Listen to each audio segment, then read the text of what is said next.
James Baldwin once wrote,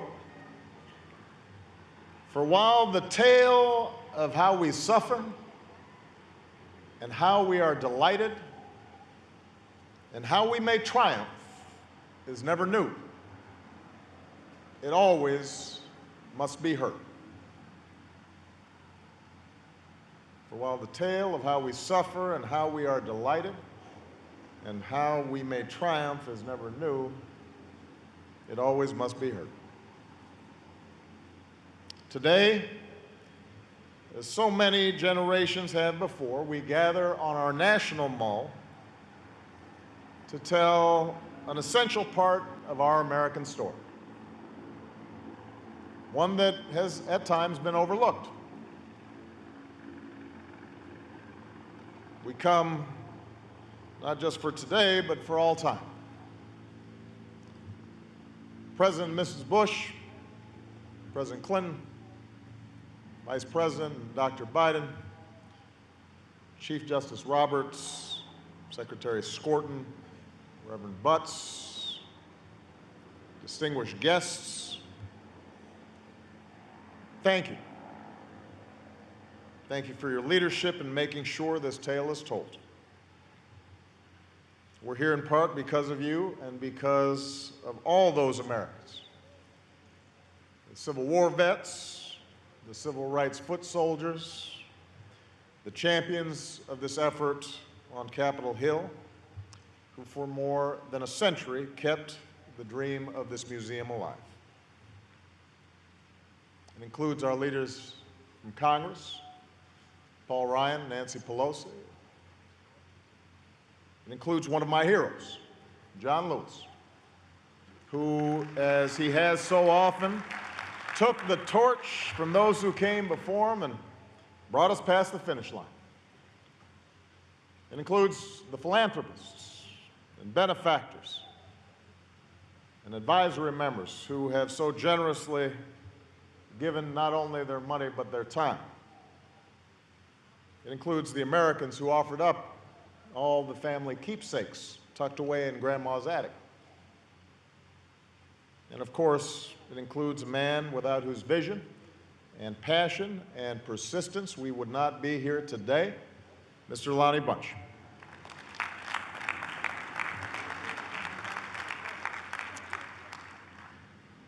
What we can see of this building, the towering glass, the artistry of the metalwork, is surely a sight to behold. But beyond the majesty of the building, what makes this occasion so special is the larger story it contains. Below us, this building reaches down 70 feet. Its roots spreading far wider and deeper than any tree on this mall. And on its lowest level, after you walk past remnants of a slave ship, after you reflect on the immortal declaration that all men are created equal, you can see a block of stone. On top of this stone sits a historical marker, weathered by the ages. And that marker reads, "General Andrew Jackson and Henry Clay spoke from this slave block during the year 1830. I want you to think about this. Consider what this artifact tells us about history, about how it's told, and about what can be cast aside. On a stone where day after day, for years, men and women were torn from their spouse or their child, shackled and bound and bought and sold and bid like cattle, on a stone worn down by the tragedy of over 1,000 bare feet. For a long time, the only thing we considered important, the singular thing we once chose to commemorate as history with a plaque, were the unmemorable speeches of two powerful men. And that block, I think, explains why this museum is so necessary. Because that same object reframed, put in context, tells us so much more. As Americans, we rightfully passed on the tales of the giants who built this country, who led armies into battle, who waged seminal debates in the halls of Congress and the corridors of power. But too often we ignored or forgot the stories of millions upon millions of others who built this nation just as surely, whose humble eloquence, whose calloused hands, whose steady drive helped to create cities, erect industries, build the arsenals of democracy. And so this National Museum helps to tell a richer and fuller story of who we are. It helps us better understand the lives, yes, of the president, but also the slave, the industrialist, but also the porter, the keeper of the status quo, but also the activist seeking to overthrow that status quo, the teacher or the cook, alongside the statesman. And by knowing this other story, we better understand ourselves and each other. It binds us together. It reaffirms that all of us are American, that African American history is not somehow separate from our larger American story. It's not the underside of the American story. It is central to the American story. That our glory derives not just from our most obvious triumphs, but how we've wrested triumph from tragedy, and how we've been able to remake ourselves again and again and again in accordance with our highest ideals.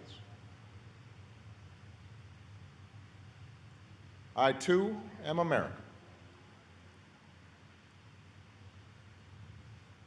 The great historian John Hope Franklin, who helped to get this museum started, once said, "Good history is a good foundation for a better present and future."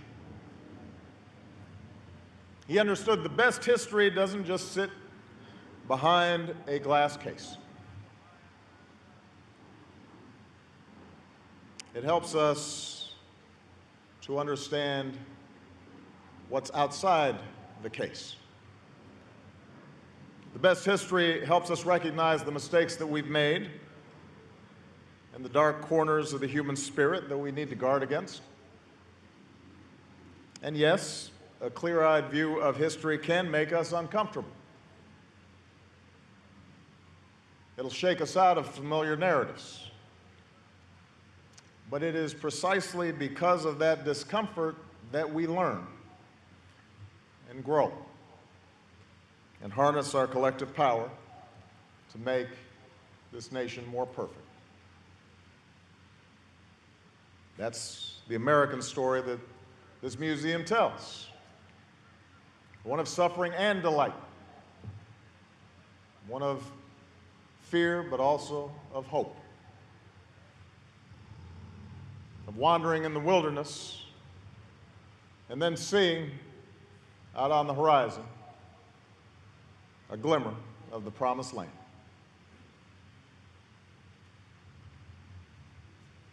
It is in this embrace of truth, as best as we can know it, in the celebration of the entire American experience, where real patriotism lies.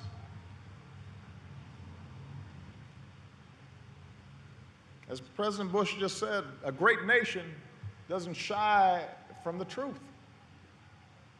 It strengthens us, it emboldens us. It should fortify us.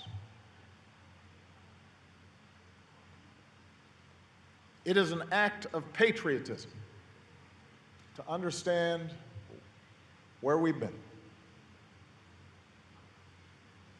And this museum tells the story of so many patriots. Yes, African Americans have felt the cold weight of shackles and the stinging lash of the field whip, but we've also dared to run north and sing songs from Harriet Tubman's hymnal. We've buttoned up our Union blues to join the fight for our freedom. We've railed against injustice for decade upon decade, a lifetime of struggle and progress and enlightenment that we see etched in Frederick Douglass's mighty leonine gaze. Yes, this museum tells a story of people who felt the indignity, the small and large humiliations of a whites-only sign, or wept at the side of Emmett Till's coffin, or fell to their knees on shards of stained glass outside a church where 4 little girls died. But it also tells the story of the black and white youth sitting alongside each other, straight-backed, so full of dignity, on those lunch counter stools. The story of 6-year-old Ruby Bridges, pigtails, fresh pressed dress, walking that gauntlet to get to school. Tuskegee Airmen soaring the skies, not just to beat a dictator, but to reaffirm the promise of our democracy and remind us that all of us are created equal. This is the place to understand how protest and love of country don't merely coexist, but inform each other. How men can proudly win the gold for their country, but still insist on raising a black-gloved fist. How we can wear an I Can't Breathe t-shirt and still grieve for fallen police officers. Here's the America where the razor-sharp uniform of the chairman of the Joint Chiefs of Staff belongs alongside the cape of the Godfather of Soul.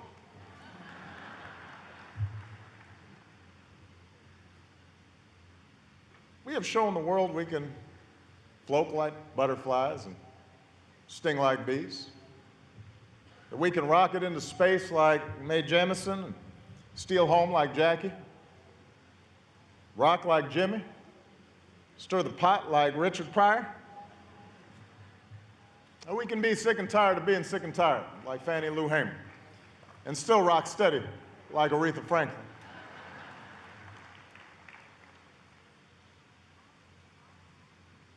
We are large, Walt Whitman told us, containing multitudes. We are large, containing multitudes, full of contradictions. That's America. That's what makes us go. That's what makes us extraordinary.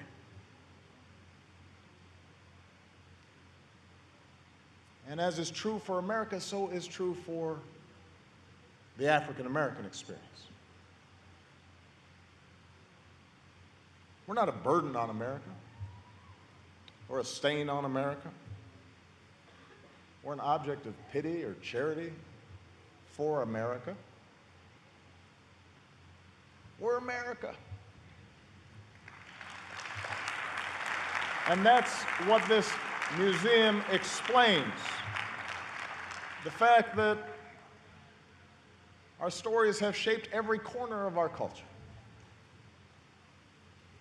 The struggles for freedom that took place made our Constitution a real and living document, tested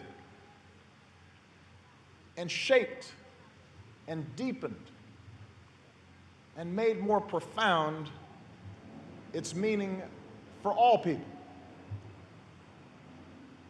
The story told here doesn't just belong to Black Americans. It belongs to all Americans, for the African American experience has been shaped just as much by Europeans and Asians and Native Americans and Latinos. We have informed each other.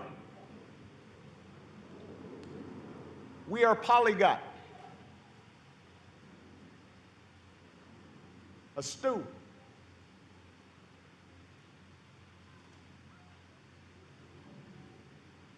Scripture promised that if we lift up the oppressed, then our light will rise in the darkness, and our night will become like the noonday. And the story contained in this museum makes those words prophecy.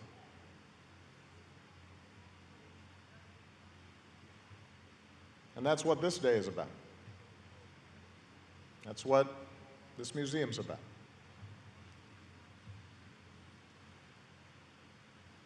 I too am American. It is a glorious story, the one that's told here. It is complicated and it is messy and it is full of contradictions, as all great stories are, as Shakespeare is, as Scripture is.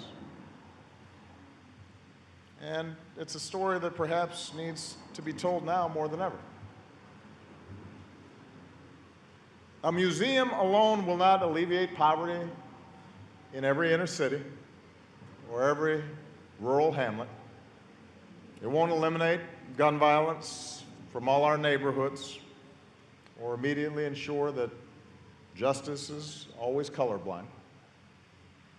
It won't wipe away every instance of discrimination in a job interview or a sentencing hearing or folks trying to rent an apartment.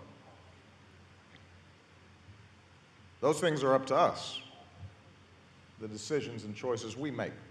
It requires speaking out and organizing and voting until our values are fully reflected in our laws and our policies and our communities. But what this museum does show us is that even in the face of oppression, even in the face of unimaginable difficulty, America has moved forward. And so this museum provides context for the debates of our times. It illuminates them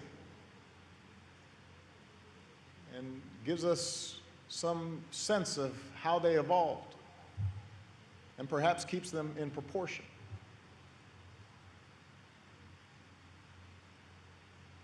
Perhaps it can help a white visitor understand the pain and anger of demonstrators in places like Ferguson and Charlotte. But it can also help Black visitors appreciate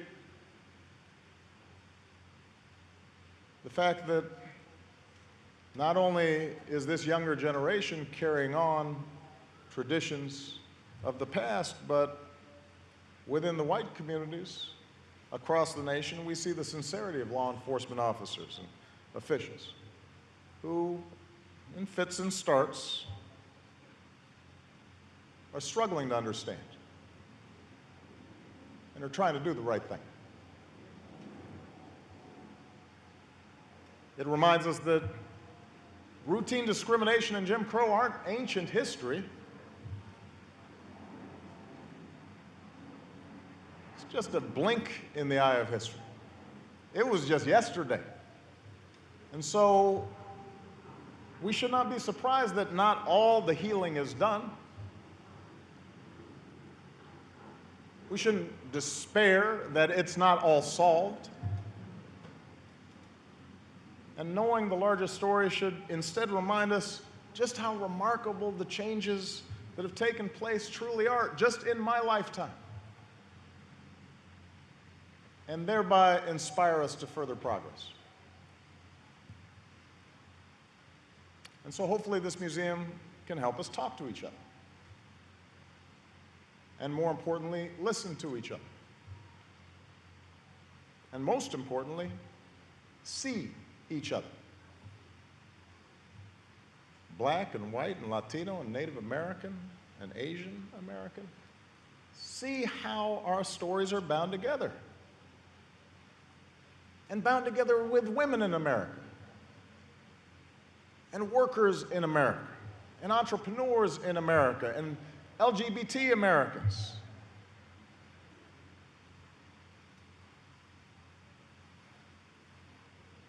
And for young people who didn't live through the struggles represented here, I hope you draw strength from the changes that have taken place. Come here and see the power of your own agency. See how young John Lewis was.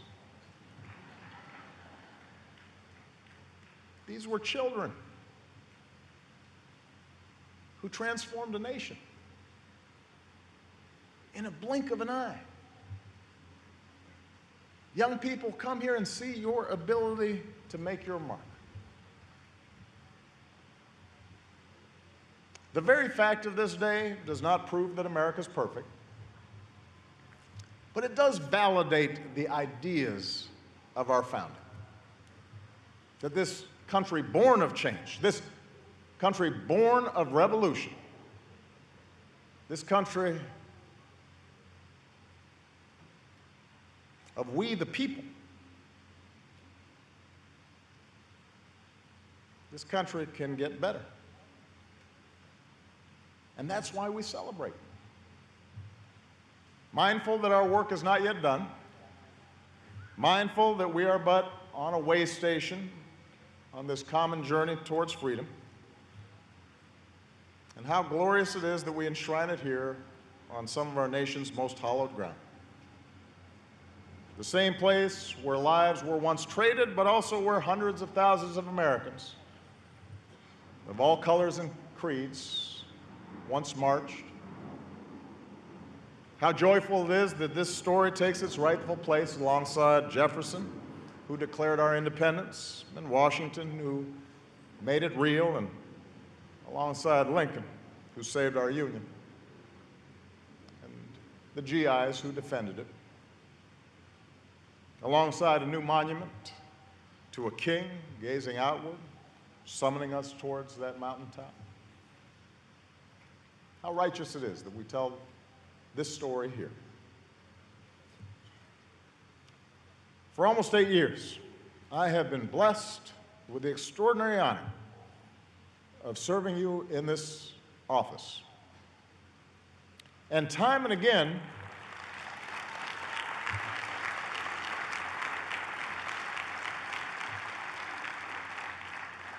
I've flown low over this mall on Marine One, often with Michelle and our daughters. And President Clinton, President Bush, Laura, they'll tell you, it is an incredible sight. You pass right across the Washington Monument. It feels like you can reach out and touch it. And at night, if you turn the other way, you don't just see the Lincoln Memorial.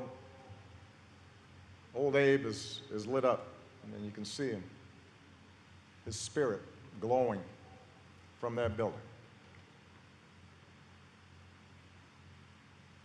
And we don't have many trips left. But over the years, I have always been comforted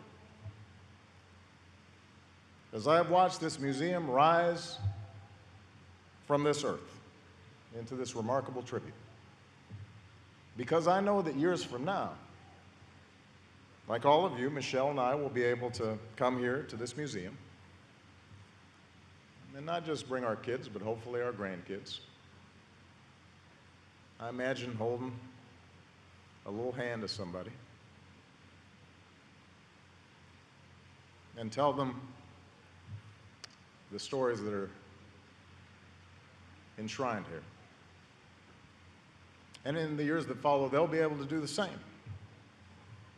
And then we'll go to the Lincoln Memorial, and we'll take a view atop the Washington Monument. And together we'll learn about ourselves as Americans, our sufferings, our delights, and our triumphs. And we'll walk away better for it.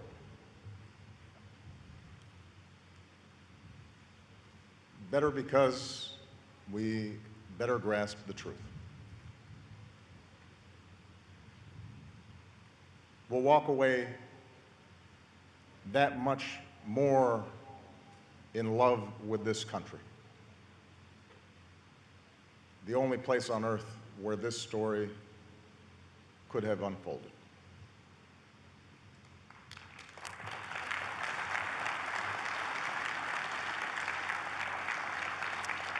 It is a monument, no less than the others on this mall, to the deep and abiding love for this country and the ideals upon which it is founded. For we too are American. So enough talk. President Bush was timing me. He had the over-under at 25. Let us now open this museum to the world. Today, we have with us a family that reflects the arc of our progress. The Bonner family. 4 generations in all, starting with gorgeous 7-year-old Christine and going up to gorgeous 99-year-old Ruth.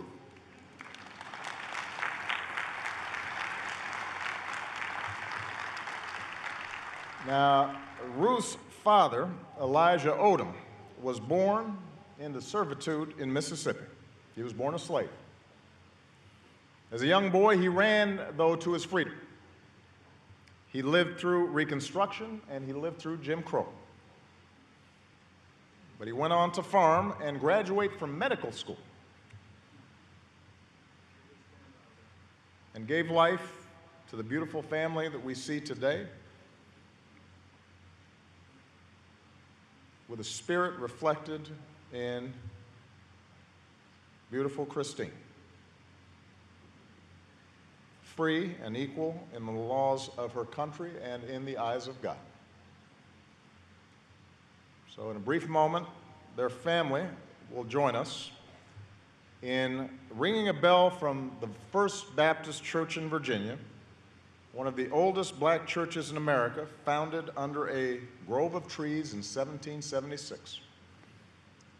And the sound of this bell will be echoed by others in houses of worship and town squares all across this country. An echo of the ringing of bells that signaled emancipation more than a century and a half ago. The sound and the anthem of American freedom. God bless you. God bless the United States of America. More bad news from Michigan today, and I saw this today first thing when I was reading the papers. It was announced that Ford, and I've been talking about this, and I think the reason I'm doing well in Michigan is I've been talking about this for 4 and 5 years to Michigan.